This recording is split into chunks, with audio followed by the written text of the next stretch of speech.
É farmacêutico bioquímico, com mestrado e doutorado em farmacologia pela Universidade Federal de Minas Gerais, Brasil. Realizou 2 pós-doutorados, não 1, 2 pós-doutorados em imunologia da própria UFMG e outro na Harvard Medical School.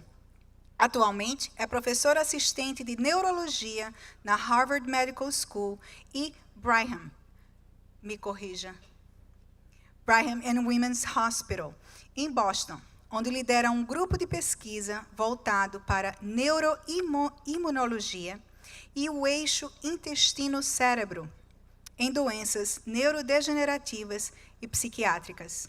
Além de sua atuação acadêmica, o Dr. Rezende é membro ativo da Allan Kardec Spiritist Society of Massachusetts, onde atua como expositor, orientador fraterno e professor tanto do ESD, Estudo Sistematizado da Doutrina Espírita, quanto de um curso de desenvolvimento de mediunidade.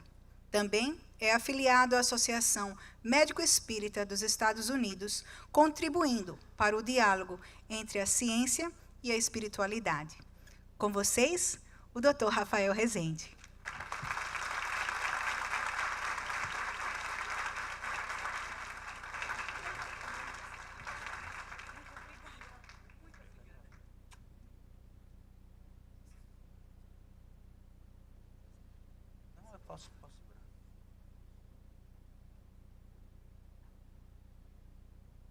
Muito boa tarde, meus amigos, irmãos e irmãs em Cristo. Primeiro, é uma honra muito grande poder estar aqui, poder participar desse evento. Como eu de costume eu faço, além do boa tarde que eu dou para vocês, eu também sempre dou boa tarde para aqueles que nós normalmente não estamos enxergando aqui. Mas eu posso garantir que tem muita gente. Então, fica aqui meu abraço a todos que estão aqui no outro plano, nos assistindo. Eu agradeço a todos que nos convidaram, né? O Weber, que está sendo um host ali muito bom, a Eliane, toda a equipe aqui. E gente, falar diante do Dr. Paulo César e do Haroldo, eu peço paciência. Se estiver muito chato, vocês me falam. Mas, e o tema que eu quis trazer aqui, gente, é um tema que eu acho que deve tocar o coração de muitos aqui. Nós sabemos como tem aumentado os casos do transtorno do espectro autista. Só para ter uma ideia, alguém aqui conhece alguém com autismo? Tinha que tirar uma foto aqui para ver. Então, não é pouca gente. E é um tema que me toca muito, por 3 motivos. O primeiro motivo meu filho também é autista. Na verdade, eu tenho 2 filhos autistas, um menino e uma menina. E a partir deles, eu comecei a pesquisar o autismo no meu laboratório. Uma das vertentes é a interação materno-fetal no desenvolvimento cerebral do feto. Eu vou mostrar um pouco aqui para vocês o conceito. E o mais interessante, o terceiro motivo, é que meu filho, eu já olhava para ele desde pequenininho, ele era minha cara, eu falava, coitado. Eu falava, meu Deus, mas tinha que ser, né? Por que não parece a minha esposa?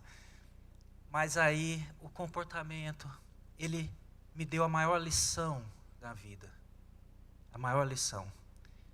Ele me mostrou o que eu até então não sabia, que eu também sou autista. Hoje eu sei. E nesse caso, eu vou falar para vocês, porque muitas mães, muitos pais, muitos familiares olham para aquela criança e pensam assim, você não vai dar, não vai dar ninguém nessa vida. Como é que eu vou fazer? Mas isso não é verdade. Não é verdade. E o propósito aqui, gente, é trazer um pouco da ciência. O Haroldo falou muito bem da psicologia, o Dr. Paulo César vai falar também da medicina, e eu vou trazer o meu aspecto. Então, eu gosto muito da parábola dos talentos. Eu queria começar refletindo rapidamente sobre ela, porque se a gente prestar bem atenção naquela parábola, um ganhou 5 talentos, o outro ganhou 2, o outro ganhou 1, não importa o número, mas quer dizer, nenhum ficou sem ganhar. E esse 1 talento que eu ganhei é o que eu tento, nessa atual existência, transmitir para as pessoas, que é conectar a ciência e a espiritualidade. Entender que nós somos herdeiros de nós mesmos. Não existe culpa. Nenhum pai, nenhuma mãe aqui, não se culpem por ter um filho autista. Não se culpem. Existe um propósito. Eu vou trazer para vocês o que a gente sabe da ciência até então, o que eu trabalho no meu laboratório. Então, é uma linguagem talvez um pouquinho técnica, eu vou tentar ser o mais claro possível, porque a verdade liberta. Nós precisamos conhecer. Precisamos entender o que se passa fisiologicamente naquela criança. E depois eu concluo mostrando o envolvimento espiritual, o que a gente especula. Porque não podemos, do ponto de vista científico, assumir coisas sem provas. Só que nós sabemos que a tecnologia atual não é capaz de provar algo tão profundo. E é para isso que nós trabalhamos, para que isso possa, no futuro próximo, acontecer. Eu trouxe alguns slides, gente, porque eu acho que visualmente fica mais fácil, tá? Então eu vou falar dessa abordagem física, psíquica e espiritual, mas só por uma questão que eu acho que para colocar todo mundo aqui no mesmo nível de conhecimento, o que é o autismo? A gente ouve falar tanto. Na minha época de criança, não existia esse nome. Eu dei trabalho demais para minha família, viu, gente? Para meus pais, demais. Hoje eu vejo isso. Mas o que é o autismo? Ah, gente, só um detalhe. Aqui alguns slides estão em inglês e todos os outros slides que tiver em português vai ter a tradução também que eu coloquei para quem estiver lendo, tá? Que não fale a nossa língua. Então, o autismo, na verdade, ele é uma condição, uma desordem. Primeira coisa, gente, não é uma doença. Primeira coisa, tirem isso da sua cabeça. Eu queria que o meu filho fosse curado do autismo. Quem tem que se curar é você, se pensar assim. Porque o autista, ele não é doente. Ele tem simplesmente uma forma diferente de enxergar o mundo. Eu olhava para o mundo e olho para o mundo de uma forma que as pessoas muitas vezes não compreendem. Mas para mim aquilo faz todo sentido. Todo sentido. Então, não é doença. É uma condição em que existe, como aqui, desafios. Desafios. Na comunicação, na interação social e também no comportamento. Qual é o objetivo da gente conhecer e entender o autismo? Primeiro deles, tentar compreender o que causa do ponto de vista físico. Segundo, diagnosticar o mais rápido possível aquela criança. Não, os pais, isso começa pelos pais. Eu cheguei para a médica do meu filho e falei assim, o meu filho é autista. E ela falou assim, que isso? Não fala isso. Como que você sabe? Eu não contei para ela, mas vou contar para vocês aqui rapidamente como que eu sabia. Eu sou pai de trigêmeos. Eu e a minha esposa na labuta. E é uma alma iluminada, porque eu estou aqui e ela está com os 3 lá. Eles têm 7 anos hoje. E pegamos exatamente o momento da pandemia. Então, vocês viram como foi bom. E só que, antes de eu saber, da gente saber que ela estava grávida, cada um desses espíritos veio em sonho me avisar. E eu vou só me deter ao menino, que é um menino e 2 meninas. Ele veio andando, um moço, mais ou menos da minha altura, chegou para mim, estendeu a mão e falou assim: muito prazer, meu nome é Copérnios Papoulos. Aí eu fiquei olhando, falei: Jesus, que é isso?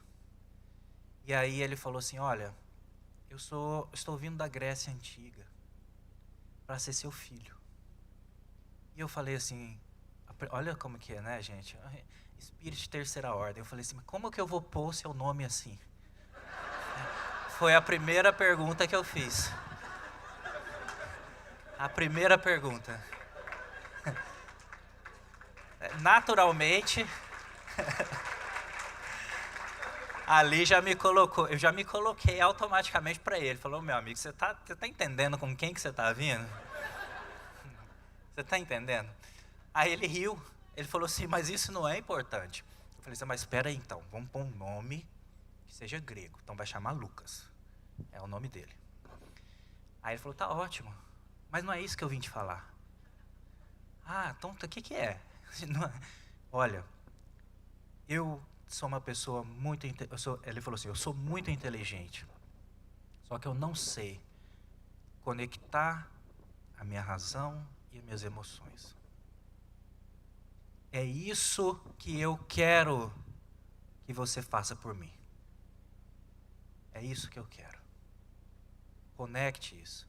E ainda brincou assim: o meu problema está no pescoço, a ponte que liga a cabeça com o coração. Eu falei: muito bem.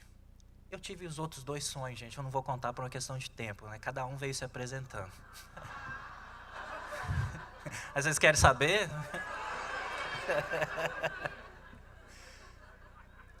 Ai, ai. Rapidamente. A primeira delas, esse foi o segundo sonho. A primeira veio, eu estava num quarto com somente um rádio. Eu não conseguia enxergar. E eu conversando com ela, porque eu tinha um profundo respeito. Profundo respeito. E eu conversava sobre várias coisas da vida. Inclusive, era um momento, logo após o desencarne do meu pai, que eu estava realmente considerando em voltar para o Brasil. E aí eu perguntei para ela, falei assim: olha, você me aconselha, o que você acha? Eu volto ou não volto para o Brasil? Ela falou: não volta. Eu falei: mas por quê? Ela falou: porque eu preciso nascer aqui. E aí eu falei assim: peraí, aqueles 5 segundos, né? Você vai ser minha filha? Aí ela falou assim: vou. Naquele momento, eu acordei minha esposa, eram umas 3 da manhã. Eu falei assim: Sabrina, você está grávida. Aí ela: que bobagem. Eu falei: você está grávida. Só que mal sabia eu quem deveria mais 2 sonhos. Mais 2. O segundo eu contei. O terceiro, gente... Ops, acho que saiu aqui, mas... O terceiro, eu vi minha esposa na mesa do parto. Eu enxergava por dentro da barriga dela, a posição dos 3 é a mesma que quando a gente fez o ultrassom. E tanto que quando a enfermeira disse: olha, você quer saber o sexo dos meninos? Eu falei assim: eu já sei, o do meio é o menino e os da ponta são as meninas. Ela: nossa, mas você sabe interpretar o ultrassom? Eu mal enxergava o bebê ali, quanto mais o sexo do bebê. E aí ela falou assim: nossa, eu falei: realmente, eu sei muito. Aí, mas aí eu vi ela no parto, nasceu uma terceira menina. Eu peguei ela no colo, ela já tinha uns 6 anos. Aí eu falei assim: peraí, você também é minha filha? Aí ela: sim. Eu falei assim: 3? Ela falou assim: é. E aí eu falei assim: mas eu não sei nem como é que eu te chamo. Olha o espírito de terceira ordem de novo, preocupado com o nome. Eu não sei nem como eu te chamo. Ela falou assim: você vai me chamar de Camila. é o nome da minha filha hoje também. E assim começa a minha história logo. Tudo isso porque eu estava com a médica do meu filho e eu falei que ele era autista, ela falou que não. Passaram-se mais 6 meses, ela falou, realmente, ele é, depois de todos os testes. Eu falei, não tem problema nenhum, eles vieram com muito tato, porque os pais muitas vezes se sentem, é como se fosse uma notícia de, assim, olha, acabou a sua vida. É como se fosse um diagnóstico de uma doença terminal. Eles vieram com aquele tato para mim. Eu falei assim, olha, tá tudo bem. Tá tudo bem. Isso aqui é uma honra. É uma honra, porque ser pai e mãe de autista é exatamente, não é para quem quer, para quem pode. Porque o que a gente aprende é algo assim extraordinário. E aí eu fui, como eu estava no laboratório, trabalhando em neurologia, eu comecei a falar, eu pensei, eu vou fazer a minha parte, vou tentar. E comecei a investigar, e aí a gente tem essa história, mas só para continuar aqui, gente, aqui são alguns, né, dos comportamentos que a gente observa na criança autista. Alguns são hiperativos, outros são depressivos.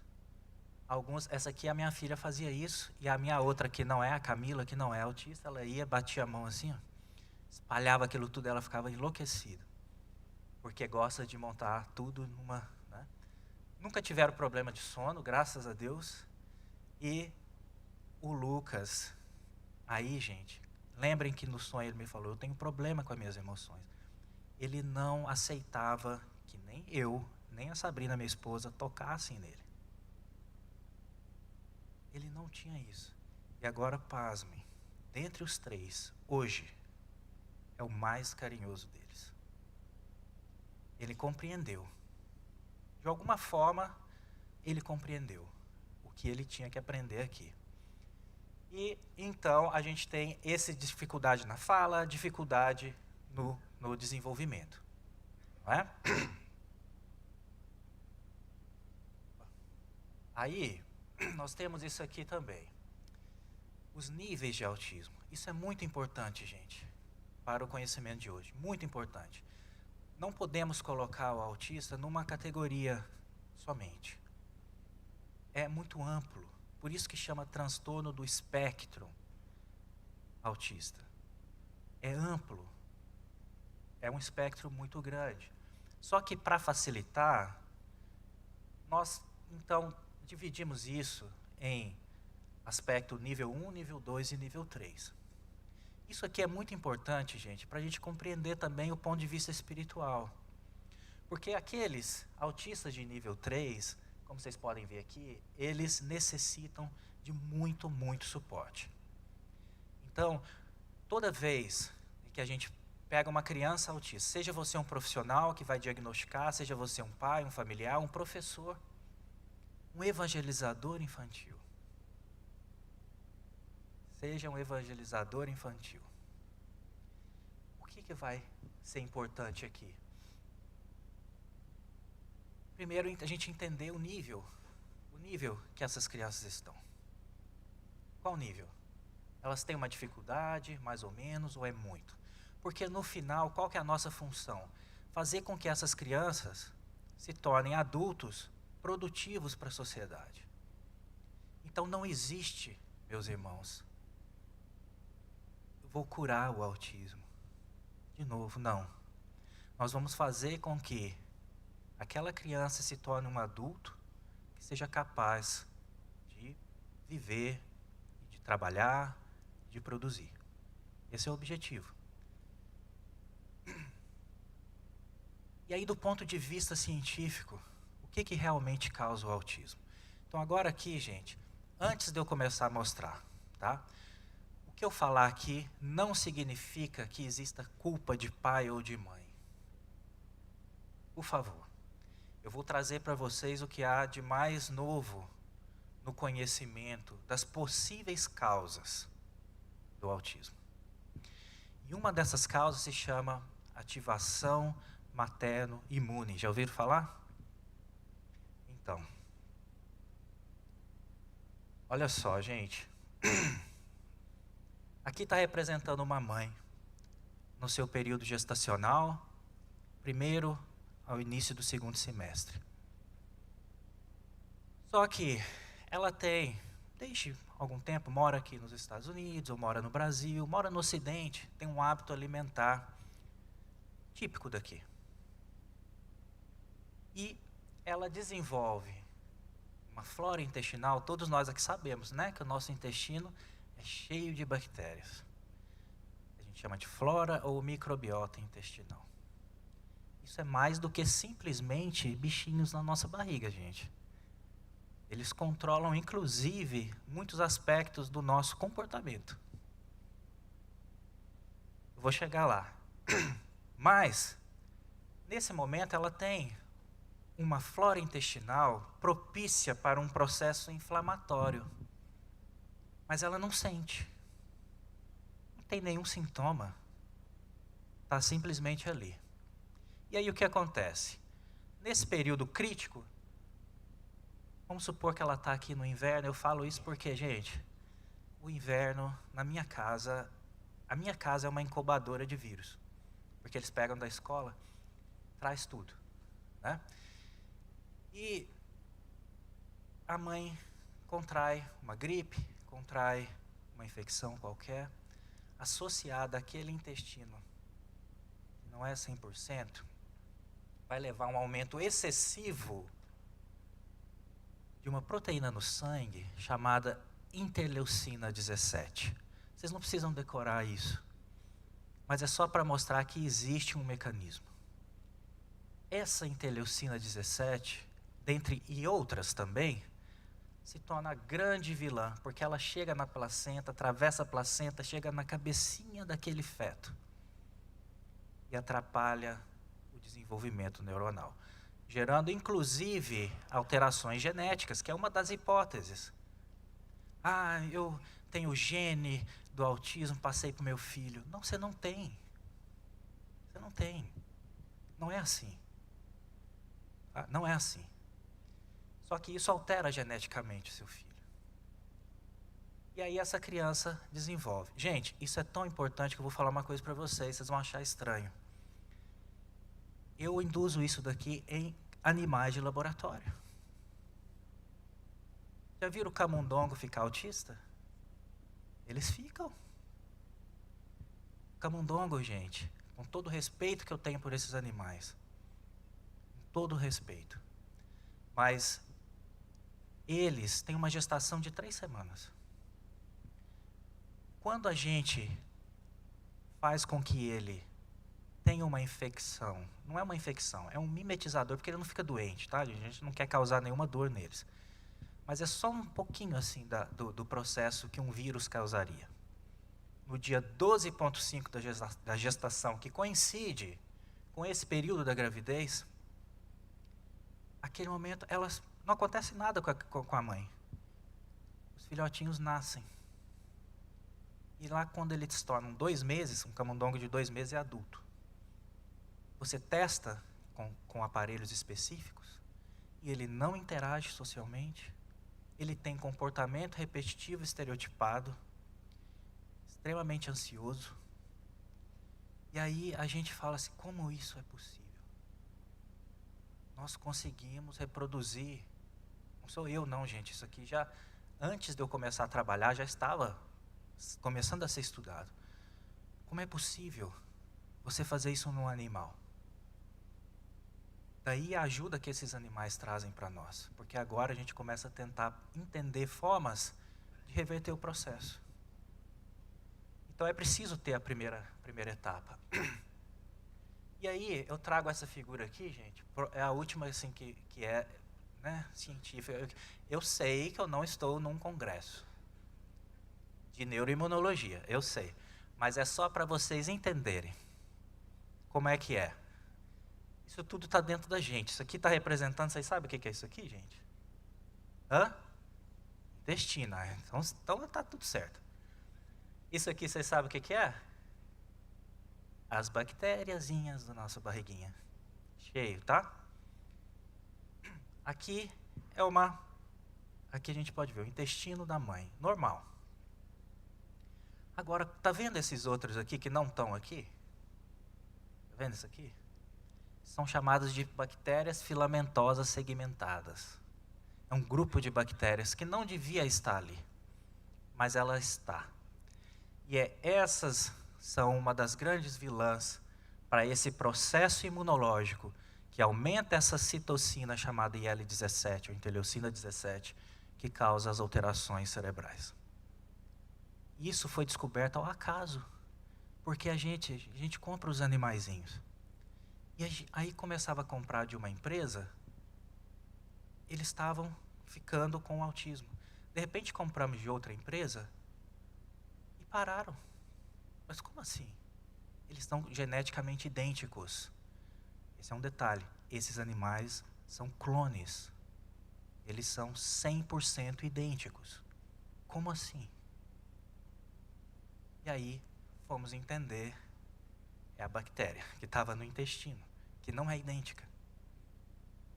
Todos os genes são, gente. Todos os genes. Onde, então, está o defeito genético? Uma pausa dramática, tá? Onde estão? Certo? E aí, um detalhe importantíssimo é que o nosso bebezinho, enquanto ele está na barriguinha, ele é estéril. Não tem bactéria chegando nele. Só que ele nasce. E não importa se ele nasce por via de um parto normal, por uma cesárea, ele vai começar a colonizar o intestino dele. Então, gente, a nossa identidade microbiológica, ela se estabelece até os 2 anos de idade. E muito vem das mães. Porque ou eles mamam, ou, por exemplo, vem do peito, da pele, o nascimento vaginal, vem da própria microbiota vaginal, além de todo o contato das microbiotas que eventualmente ele vai adquirir também intestinais da mãe. E aqui é um problema que, na verdade, gente, vocês podem, quem conhece crianças com nível especialmente mais alto de autismo, a gente vai perceber que eles têm problemas gastrointestinais. Vocês já viram isso?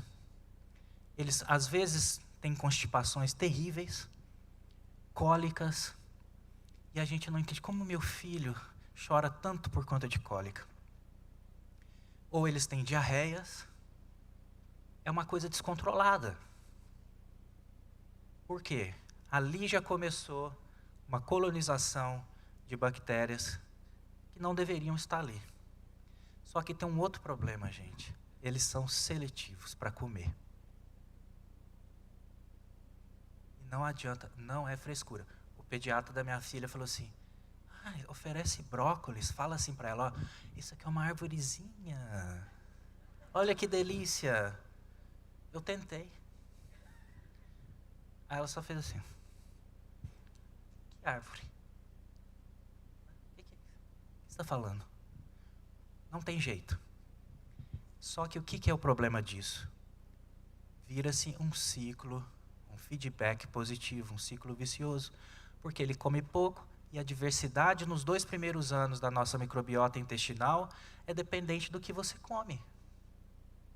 Até os 6 meses que ele está mamando, vem do leite, vem do peito. Mas e depois que ele começa a comer, vem da comida. Como elas, não é? E ali se torna esse problema. Então, gente, uma das vias que eu pesquiso no laboratório é tentar, com essa criança, alterar a microbiota intestinal para que ele consiga melhorar o comportamento. Por que disso? Alguns amigos, e aí vocês verem como que isso aqui é fundamental, gente. O pessoal da Califórnia, juntamente com a Arizona, inclusive essa pesquisadora da Arizona é uma grande amiga que eu colaboro. Vocês conseguem imaginar que eles pegaram fezes de crianças autistas, nível 2 e 3, são graves. Tá? E colocaram num animalzinho que não tinha a sua bactéria intestinal. Eles colocaram. O que vocês acham que aconteceu com esse bichinho? Ficaram autistas. Vocês têm ideia disso, gente? As fezes de uma criança, ser humano, autista, as fezes levou ao comportamento autista dos camundongos. E eles, inclusive, identificaram que bactérias são essas. Então, isso é muito importante. A diversidade da microbiota intestinal. Bom, até aí tudo certo, né, gente? Agora vamos à pergunta que realmente interessa. O que realmente causa o autismo? Realmente. E aí, eu venho trazer esse texto aqui, que está no livro Entre a Terra e o Céu, psicografia de Chico Xavier, ditado pelo Espírito André Luiz. Fala o seguinte: o perispírito da definição espírita não é idêntico de maneira absoluta em todos nós. Assim como na realidade não existem dois corpos físicos totalmente iguais. Cada criatura vive num carro celular diferente, apesar das peças semelhantes, impostas pela lei das formas. Agora olha isso. No círculo da matéria densa, onde nós estamos, sofre a alma encarnada os efeitos da herança recolhida dos pais. Entretanto, na essência, a lei da herança funciona invariavelmente do indivíduo para ele mesmo.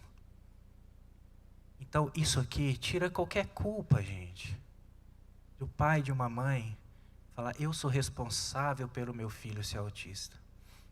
Não, quem é o responsável por ele ser autista? Ele. Você está sendo um veículo, uma bênção que Deus está utilizando aqui na Terra para educar aquele espírito. E aí, meus amigos, é muito importante que a gente entenda como isso funciona. Isso aqui, para quem, todos nós aqui somos espíritas, acredito eu, já devem ter lido o livro Missionários da Luz, que então tem a reencarnação de Segismundo. E ali a gente sabe, hoje, que nem mesmo os espermatozoides que fecundam o óvulo durante a fecundação são por acaso.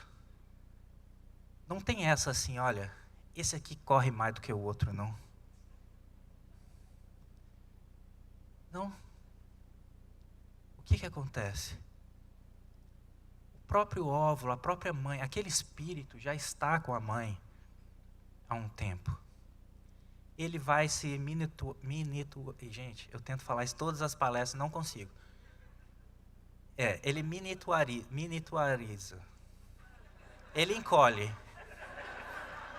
Ele encolhe. Ele encolhe. Aí, quando ele vai encolher, para quê? Qual que é o propósito disso? Para caber na barriga da mãe. Também, mas mais do que isso. A partir de agora, ele começa inconscientemente a dirigir cada pedacinho, cada célula na sua proliferação do feto. Ele passa a dirigir inconscientemente, porque nós já nascemos e morremos diversas vezes, gente. Não é a primeira vez, não só em ser humano, nós estagiamos por todos os reinos, bilhões e bilhões de anos. Só um detalhe, acho que muitos de nós aqui talvez nem da Terra somos. Somos ETs, literalmente. Então a gente, é chão rodado ali, viu? E aí, quando esse óvulo atrai o espermatozoide, é aquele espermatozoide, é o espermatozoide, da espermatozoide. É aquele. Não é acaso. E ali, tanto que quando ele Isso já é mostrado cientificamente. Quando o espermatozoide encosta no óvulo, acende-se uma luz. É maravilhoso. Uma luz. Ali, o espírito passa a direcionar o seu próprio desenvolvimento. Inclusive as mutações que vão acontecer no desenvolvimento dele, que vão gerar deficiências físicas ou mentais, independente de autismo. Então, quem é o herdeiro de quem?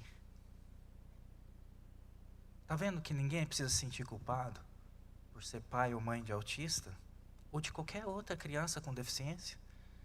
Você, na verdade, é um escolhido. Um escolhido para educar aquele espírito. Agora, o que eu acabei de falar, a gente observa aqui. Esse é o perispírito. Aqui é o óvulo fertilizado. E ele começa, então, a controlar cada proliferação celular. E olha como é bonito, gente. Toda a evolução do espírito passa durante um processo de gestação. Desde um ser unicelular, passando por os seres multicelulares, passando por um anfíbio, um réptil,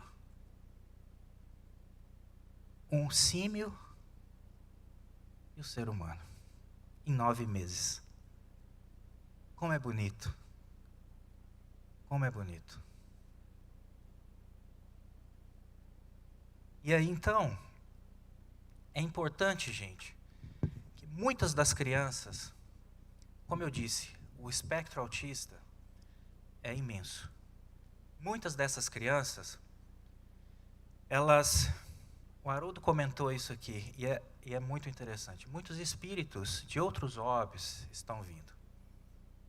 Espíritos que são muito mais evoluídos.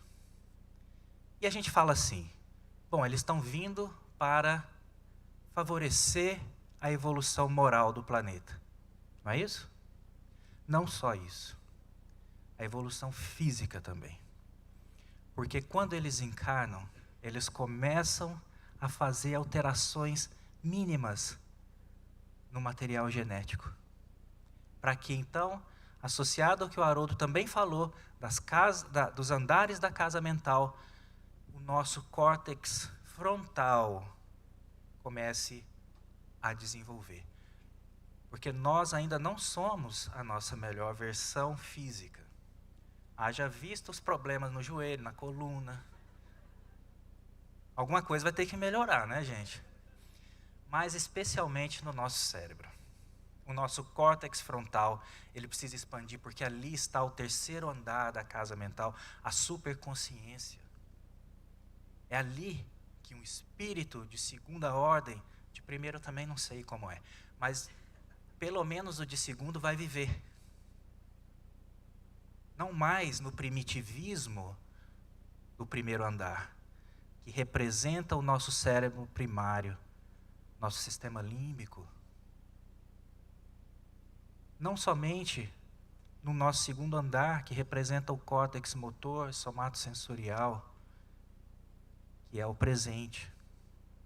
Mas a gente vai começar a viver naquilo que Jesus tentou ensinar para a gente há mais de 2000 anos. E é isso que esses espíritos estão trazendo também. Porque vocês podem lembrar, gente, se pegarem um homem de Neandertal, comparar com o Homo sapiens sapiens de hoje, quem é mais bonitinho? Hã? Agora, daqui a alguns milênios de anos, gente, alguém vai estar dando uma palestra falando assim, olha, comparando os Homo sapiens sapiens com o Homo sapiens sapiens sapiens, quem é mais bonitinho? Né? Só que nesse caso nós somos os Homo sapiens. Tá, gente? Então, é isso que eles vão fazer. Eles vão trazer essa informação. Então, por que eles têm essa dificuldade? Nós sabemos que o espírito precisa passar pela infância. E a infância é fundamental, porque é o período que o espírito está adormecido psiquicamente. Só depois ele vai começar, como o próprio André Luiz e Emmanuel nos diz, após os 7 anos, começa a ter o desenvolvimento e a manifestação de quem ele realmente é. Então, aquele espírito que nasce autista, num grau normalmente mais leve, ele está tendo uma dificuldade de comunicação, muitas vezes porque ele não consegue adaptar esse corpo nosso, esse corpo denso. Eles estão vindo de outros lugares, gente. A matéria é muito mais sutil, que chega aqui na Terra. Encontra aqui isso aqui. Olha o desespero, gente. Mas eles vieram com esse propósito.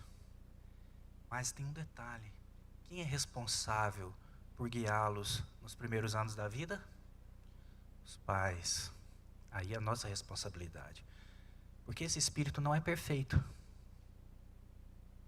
Ele não é perfeito. Ele pode errar. Ele pode falir. Tá? Quantos possivelmente vieram com esse propósito e agora tiveram problemas terríveis na infância e agora se perderam? Não é? Então muitos são assim. Agora, e aqueles que são de um nível mais grave? O que fazer? O que é isso? Nós também não podemos deixar de entender que somos herdeiros de nós mesmos. É uma forma que temos para que possamos nos corrigir. Simples. E os pais têm a função de auxiliar na trajetória, na caminhada daquele espírito. Então, o que fazer, gente, para ajudar, já concluindo, né, a nossa pequena conversa. O que fazer para a gente ajudar? E eu posso dar o exemplo do que a gente fazia e faz até hoje com os nossos filhos. Uma das coisas, durante a noite quando eles dormem, a gente conversa com eles. Na verdade, mais a minha esposa. Ela fica no quarto com eles até eles dormirem. Aí ela me manda uma mensagem e fala assim, olha, eu já estou subindo, porque o nosso quarto está no 2º andar. Eu já estou subindo, só vou conversar com eles aqui. Para quem não conhece, fala, mas conversar porque eles estão dormindo. É ali, porque ali eles estão propícios a entender. E o que a gente falava? Meu filho, nós te amamos. Você é muito importante. Não tenha medo dessa vida, porque muito autista, gente, tem um certo medo da encarnação, porque sabe o que vai passar aqui. Vocês podem ver que eles vivem no mundo deles. E aquele comportamento repetitivo é uma forma de acalmar o coração. Ele não é louco, não. Ele está acalmando porque ele está ansioso. Ele sofre, tem muito barulho. Textura. Tato. Meu filho caía com a mão assim, porque ele não queria encostar. Ele me dava tchau assim. E eu não entendia por quê. E eu um dia dei tchau para ele assim. E aí ele me deu tchau assim. Falei, ensinei, menino, tão fácil. Mas eu fui entender. É o hiperfoco dele. É o hiperfoco. Enquanto eu dava um tchau assim, quando ele tentou fazer a primeira vez, o que ele enxergou primeiro? As costas da mão aqui. Então para ele entendia que era isso que ele tinha que mostrar. Quando eu fiz assim, aí ele olhou para a mão, falou, ó, a palma da minha mão. E aí ele fez isso. Pronto, nunca mais errou. E a gente vai conversando. Meu filho, não tenha medo. Nós te amamos, nós te amamos. Como eu disse no início, hoje ele é a criança mais carinhosa. Chega e fala, eu te amo. Dá um beijo, abraça. É arteiro, muito. Mas é aquela coisa, a gente precisa entender, essa é a natureza dele. Então esse é um das formas. A outra forma, compreenda e tenha paciência, ou ciência da paz. Tenha paciência. Eu perdi várias vezes a minha. É difícil, inclusive, eu estar aqui falando com vocês. Porque eu errei muito também. Nos momentos de desespero, eu entrava no banheiro e chorava. O que eu vou fazer? paciência. Mostrar para os professores, especialmente para aqueles que são brasileiros, que vão nos assistir posteriormente, que estão lá no Brasil e estão passando por essa dificuldade. Não tenha preconceito. Aceite. Aceite. Você, pai e mãe de uma criança autista, é um missionário aqui. Essa é a nossa missão. Se alguém te pergunta qual é a sua missão, você fala assim: nossa, eu não sei qual é a minha missão. Eu não sou assim de falar muito, eu não sei. Mas a sua missão é ali, ó, dentro da sua casa. Com você mesmo. Né? Então, gente, se eu tivesse que resumir o que os pais devem fazer para ajudar as crianças neurodivergentes, é a terminologia que nós usamos hoje. Porque não é só autista, tem o transtorno da déficit de atenção e hiperatividade, tudo está incluído. Se eu tivesse que resumir, eu resumiria simplesmente: ame. Ame. O amor ágape. O amor verdadeiro. O amor que Paulo escreve aos Coríntios. Ame. Ame aquele espírito. Ame aquela vida. Que ele vai te agradecer muito no futuro. Talvez você não veja nessa vida, mas ele vai te agradecer. Muita luz no coração de todos vocês.